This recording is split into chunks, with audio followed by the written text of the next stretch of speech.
कार्य पत्रक 52 देखो, गद्यांश पद्यांश को पढ़कर समझ के साथ उत्तर दे पाएंगे। तो मैं पढ़ रहा हूँ, आप मन में पढ़ना है इसको।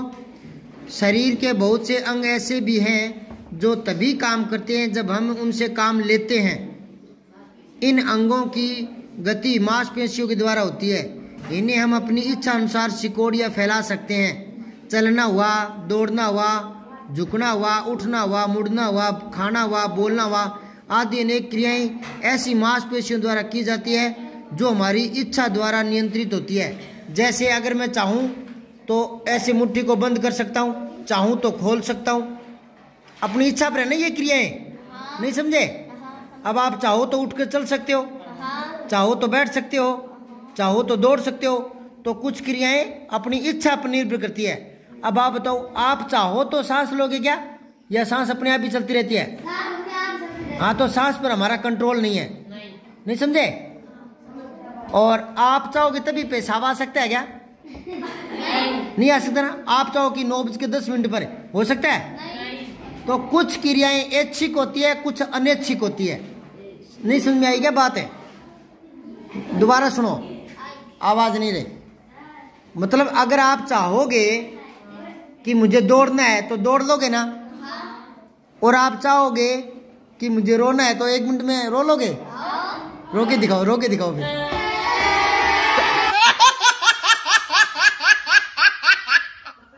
कुछ काम ऐसे होते हैं जो हमें इच्छा से कर सकते हैं, और कुछ में इच्छा नहीं चलती, वो अनैच्छिक कार्य होते हैं। समझ गए क्या? जैसे आंखों के ऊपर पलक होती है, वो झपकती है, अपने आप ही झपकती रहती है ना? उस पर हमारा कंट्रोल नहीं होता ना। और कुछ क्रियाओं पर कंट्रोल होता है। तो ये यही बात बता रहा है यहाँ पर, ठीक है? तो मांसपेशियों के द्वारा होता है जो हमारी इच्छा द्वारा नियंत्रित होती है। हमारे शरीर में अनेक मांसपेशियां हैं। इनमें आंखों को घुमाने वाली छोटी मांसपेशियों से लेकर जांघ होती है ना पैर की बड़ी मांसपेशियों तक शामिल है।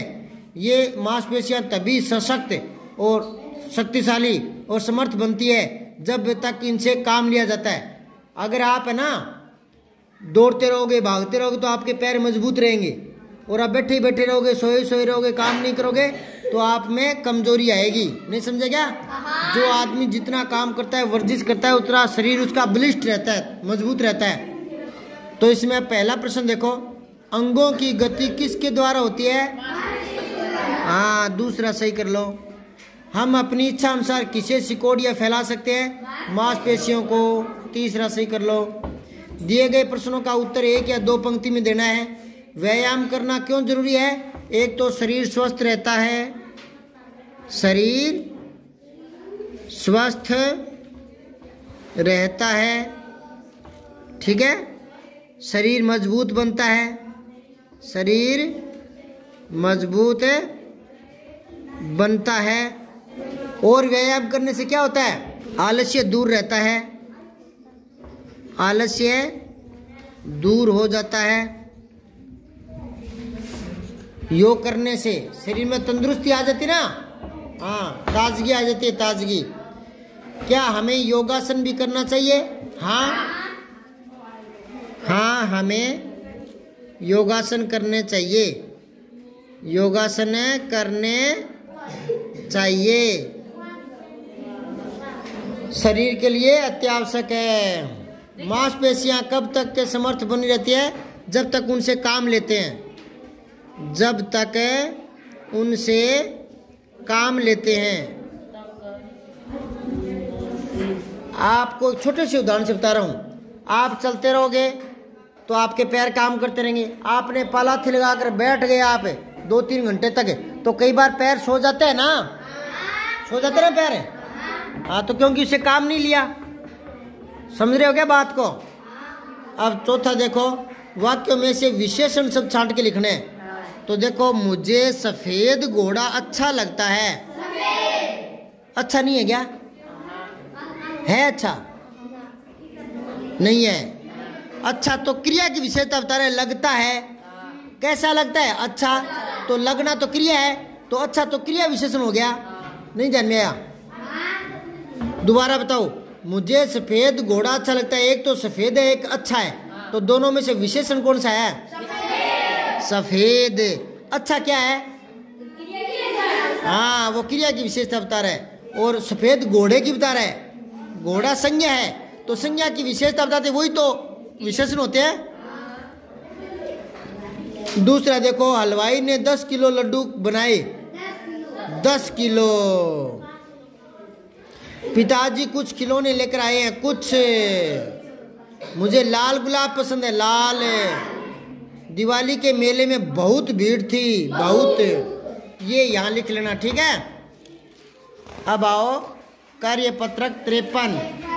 ये अनुच्छेद है और मैं पढ़ रहा हूँ, आप मन ही मन में पढ़ना। आइए आपको लिए चलते हैं झीलों की नगरी उदयपुर। उदयपुर को क्या कहते हैं? झीलों की नगरी। और जोधपुर को क्या कहते हैं? सूर्य नगरी। क्या कहते हैं?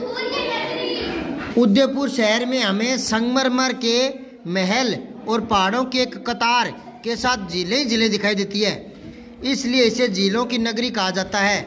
यहाँ की फतेह सागर झील, सहेलियों की बाड़ी, पिछोला झील आकर्षण का मुख्य केंद्र है। पिछोला झील के बारे में कहा जाता है कि महाराणा लाखा ने इस झील का निर्माण एक बंजारे द्वारा करवाया था। महाराजा उदय सिंह ने 1559 में उदयपुर शहर को बसाया था। मोती नगरी पर महाराणा प्रताप की मूर्ति लगी हुई है। इसके आसपास सुंदर बगीचे हैं। राजस्थान का यह खूबसूरत शहर देश विदेश से आने वाले सैलानियों के लिए खूबसूरत पर्यटन स्थल है। सैलानी क्या होता है? जो पर्यटक आते हैं ना घूमने, उनको कहते हैं दर्शक। हाँ, दिए गए प्रश्नों के उत्तर लिखने हैं। झीलों की नगरी कौन से शहर को कहते हैं? उदयपुर। ठीक है। फिर है उदयपुर के प्रसिद्ध दर्शनीय स्थान क्या क्या है बताओ? पिछोला झील, फतेह सागर झील, सहेलियों की बाड़ी। समझ गए क्या? दोबारा बोलो। फतेह सागर झील, सहेलियों की बाड़ी, पिछोला झील। ये यहाँ तीनों लिख लेना, ठीक है ना। फिर है उदयपुर शहर किसने बसाया था? अभी आया था ना यहाँ, महाराणा उदय सिंह। 1559। क्या लिखोगे? महाराणा उदय सिंह। हाँ, उदय सिंह 1559 में। फिर है वाक्य बनाए आप। देश विदेश लिख लो। उदयपुर में देश विदेश के लोग आते हैं। देश विदेश के लोग घूमने आते हैं। खूबसूरत, इसका वाक्य में प्रयोग करो। सहेलियों की बाड़ी खूबसूरत है। सहेलियों की बाड़ी खूबसूरत है।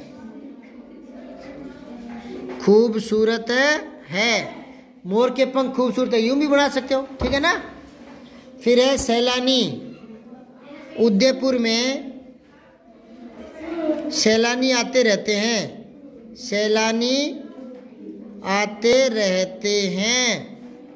फिर बंजारा लिखो। लाखा बंजारा ने पिछोला झील बनाई। लाखा बंजारा ने पिछोला झील बनाई।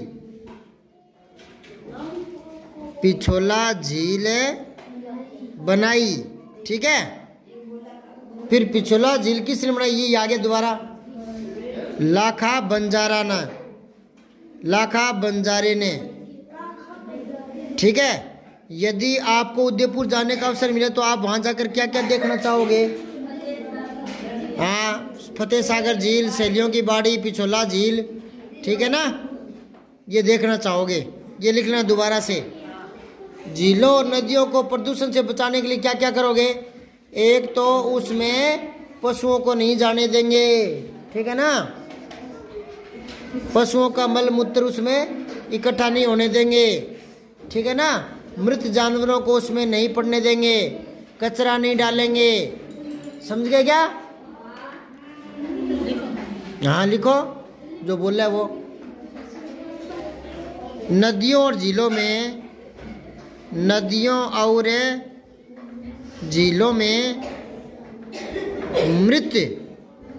मृत जानवर नहीं डालने चाहिए, ठीक है।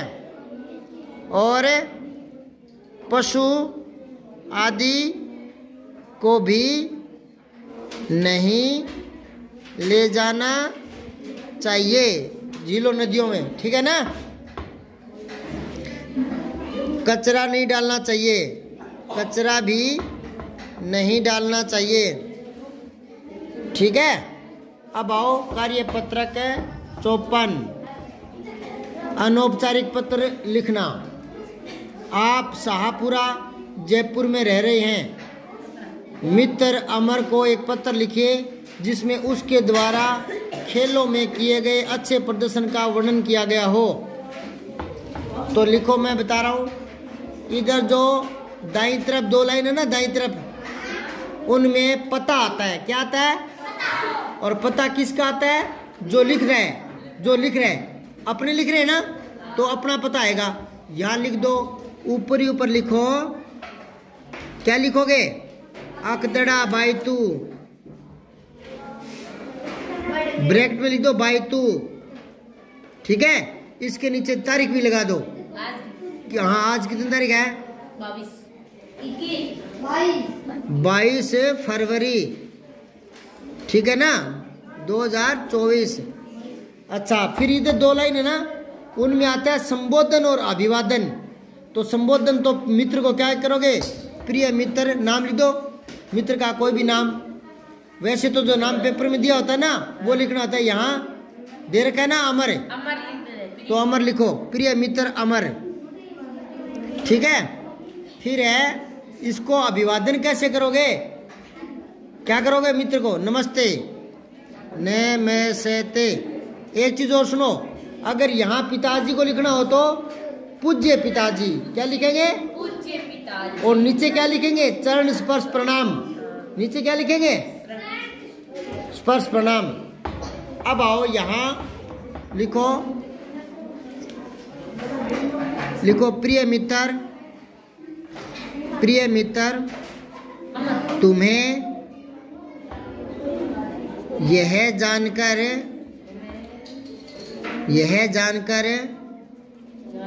खुशी होगी कि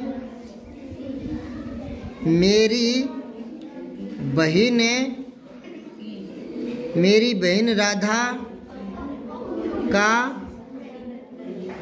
RAS में चयन हो गया है, चयन हो गया है। RAS, R अंग्रेजी में लिखो, आगे फुल स्टॉप लगा देना। RAS में चयन हो गया है। मुझे ज्ञात हुआ है कि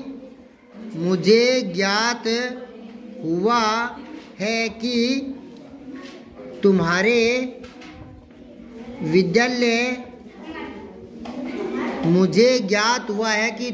विद्यालय की क्रिकेट टीम ने जिला स्तरीय खेलकूद प्रतियोगिता जीत ली है। तुम्हारा भी राज्य स्तरीय टीम के लिए चयन हो गया है। यह बड़ी खुशी की बात